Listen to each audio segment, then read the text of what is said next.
This is ALBrooks, and this is my price action trading course. This module is about program trading. The markets are controlled by program trading, and you can only make money if you trade in the direction that program trading is trading. If the bullish programs are controlling the market's going to go up. You only make money if you're buying. If the bearish programs are in control, you have to be looking to sell.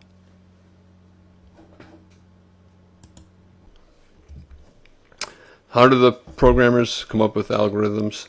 Any idea that you can imagine is something that a programmer has tested.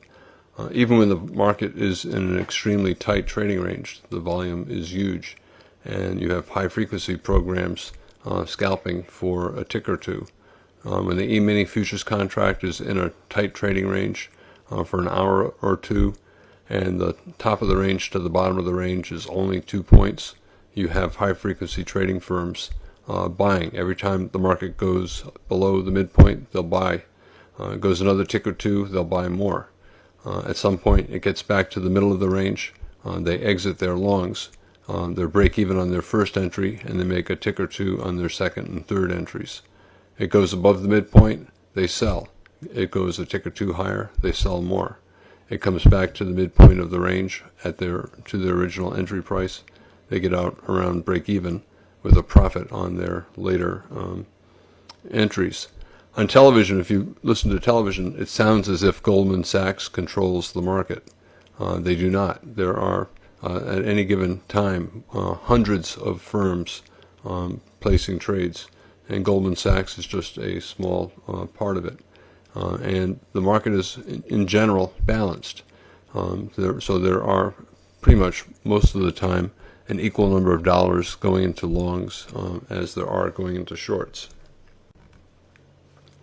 Bullish programs are trying to create upside breakouts, and bearish programs are adding to positions, trying to create downside breakouts. Eventually one side wins and the other side covers. So for example, if the bulls are successful in creating a very big bull breakout, the bears who were shorting in the trading range will buy back their shorts.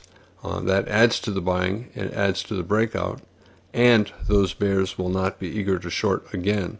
So you'll have bears sitting on the sidelines not shorting, and that means the market has to go higher to find a price where they'll be willing to short again.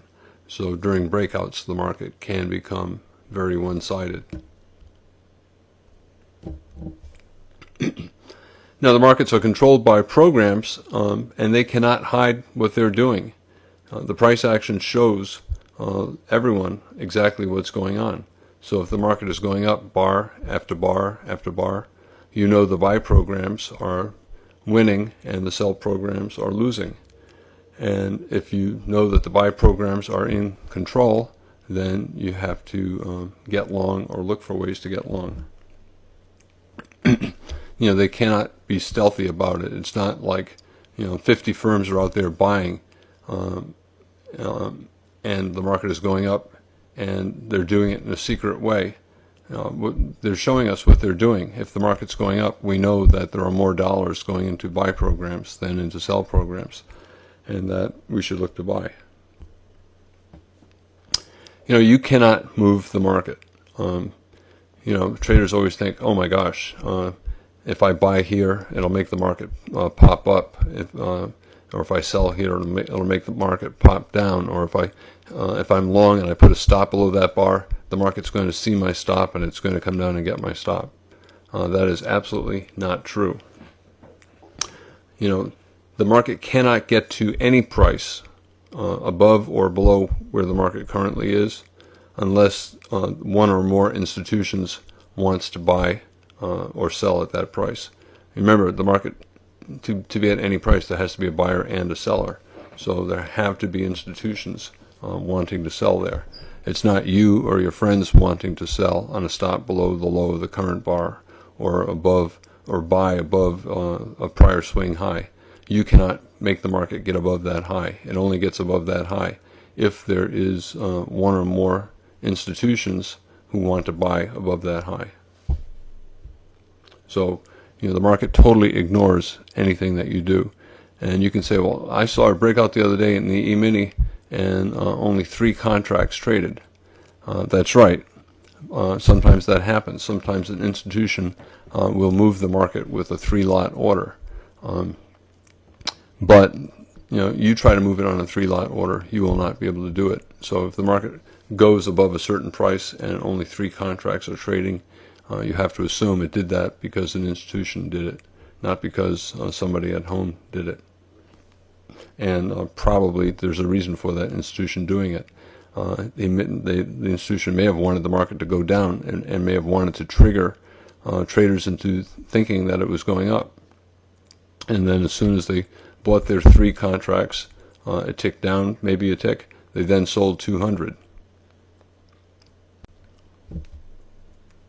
So if you want to sell at any price, whether to get short or to get stopped out of a bad trade, the market cannot reach your price unless there are institutions who want to sell at that same price. The market's not going to go to your price no matter how big a position you have. The market's not going to go to your price because of you. It'll only get to that price if institutions want to sell at that same price. High-frequency trading firms, HFTs, have received a lot of publicity lately. They were on 60 Minutes about a year ago. And all a high-frequency trading firm is a type of program trading firm. They create most of the day's volume. In some of the big markets, they can create 50%, maybe even 75% of the volume of trading. And the firms scalp for tiny profits. What's a tiny profit? Sometimes a penny, sometimes less than a penny.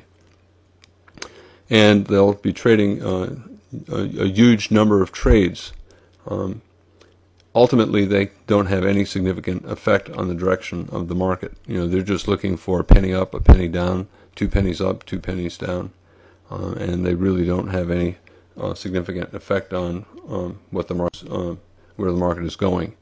A typical firm might trade 10 to 50 million trades a day, and the trades are small. They're only 100 contracts, 100 shares in a stock, 300 shares. But if you take 50 million shares and you're trying to make 1 penny and you're right 55% of the time, you can end up having a pretty good day.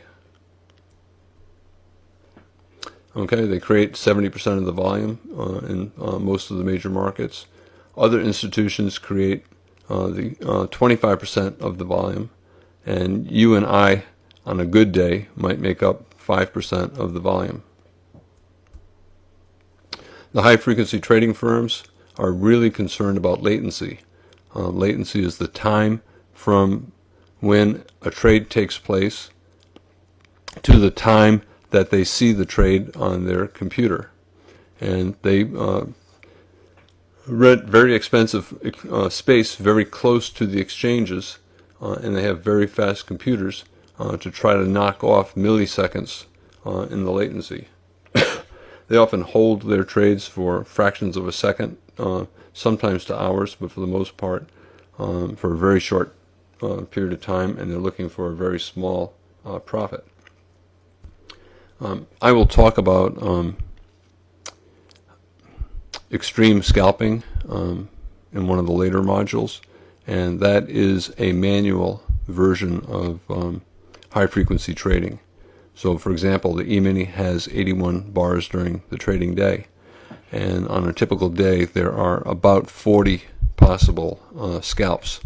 So if you're a scalper looking for all of those one-point scalps during the day, you are basically a high-frequency trader, but instead of doing it using computers, you're doing it manually.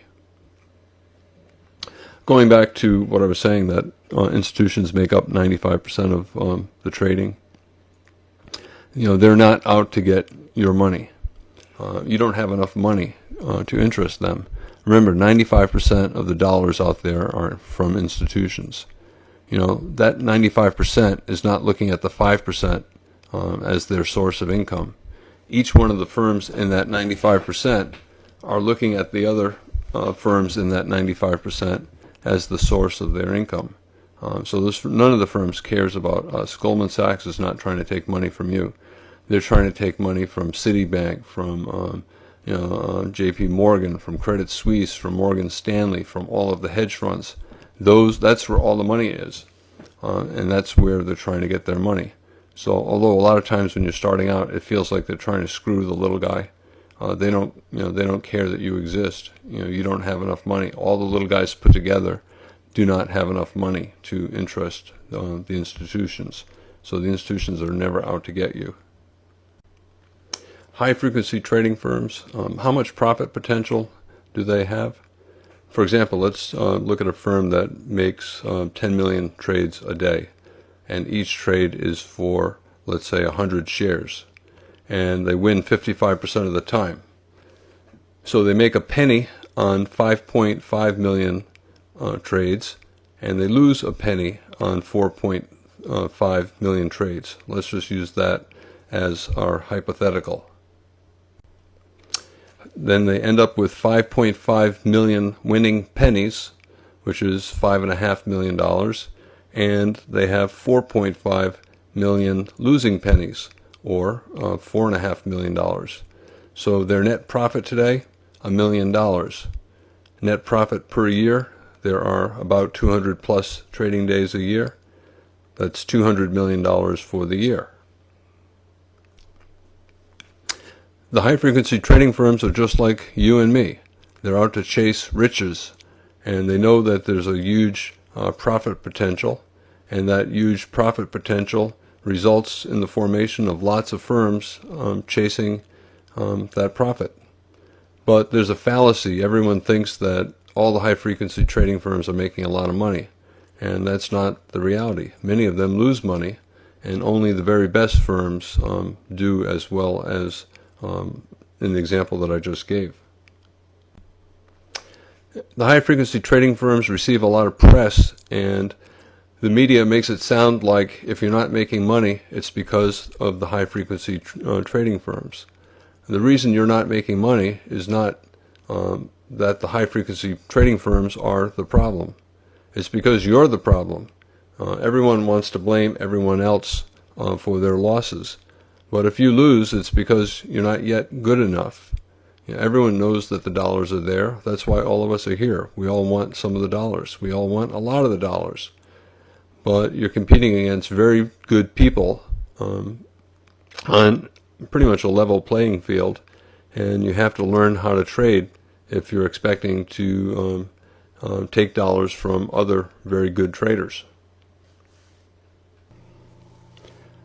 This is the end of the module on program trading.